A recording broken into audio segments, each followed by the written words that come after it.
అయ్యి బాబాయ్ అన్నయ్య గారు మీకు ఒకటి తెలుసా? ఈ చెట్టు తెలుసా? ఈ చెట్టు తిరిగితే తెలుసా మీకు? ఇక్కడ మా నాన్నగారు పని చేసుకునే వాళ్ళు అంటే మేము అలా వస్తూ ఉంటాం, చూస్తూ ఉంటాం. గత 3 సంవత్సరాల నుంచి ఈ చెట్టు కాయలు తినలేకపోయామండి. పనసకాయ చెట్టు అండి ఇదే. అయ్యి బాబాయ్ ఇటువంటి అన్నగారు విన్నారా? ఈ చెట్టు పనసకాయ చెట్టు అండి అది. ఎన్ని కాయలు కాసేసినా ఈసారి అయితే గట్టిగా తినేస్తామండి మేమంతా. మా అన్నయ్య గారు, పెద్ద అన్నయ్య గారు, చిన్న అన్నయ్య గారు అందరూ ఉన్నారండి. గట్టిగా తినేస్తామండి బాబా. చాలా చెట్టు ఇది, పెద్ద చెట్టు ఇది. ఎన్నో సంవత్సరాలు అంట, నేను ఇంకా పుట్టలేదండి బాబా. అయ్యో చూడండి అల్లండి, చూడండి ఎన్ని కాయలు కాసేసినాయో.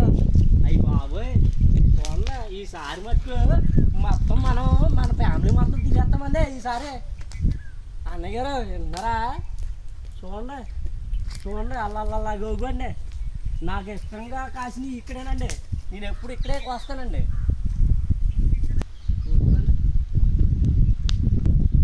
ఏం మాట్లాడతామండి? చూడండి మళ్ళీ పద్దాడు మాట్లాడితే మా చెట్టుకి తీసుకెళ్ళేస్తుందండి బాబా.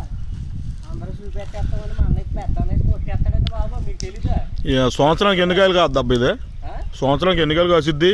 నాకైతే తెలియదండి బాబా. నేనైతే చిన్నాను బాబు. చెప్పండి, ఇది సంవత్సరానికి ఎన్ని కాయలు కాద్దే?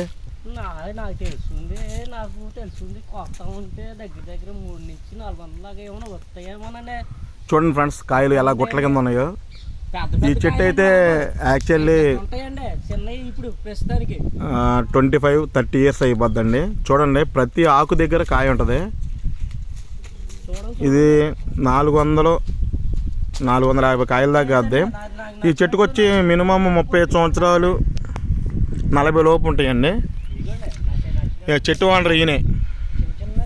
వీళ్ళ తాతగారు అయ్యామ నుంచి ఉంది. చూడండి ప్రతి చెట్టుకి ప్రతిదానికి అన్ని కాయలే. సరిగ్గా చూడండి ఫ్రెండ్స్. బాబు దిష్టి తగిలిద్దండి, ఎక్కువ తీసేమాకండి. దిష్టి తగిలిద్దా, ఎక్కువ తీసేమాకండి బాబు. మా అన్నయ్య కొట్టేస్తారు ఇప్పుడు మమ్మల్ని. ఇక ఏట్లేదు ఇక. మా అన్నయ్య వరకు కొట్టేస్తారు ఇప్పుడు. ఏం లేదు ఇక. తీసేయండి, ఆపేయండి బాబు. ఇది తీయమాకండి ఇక.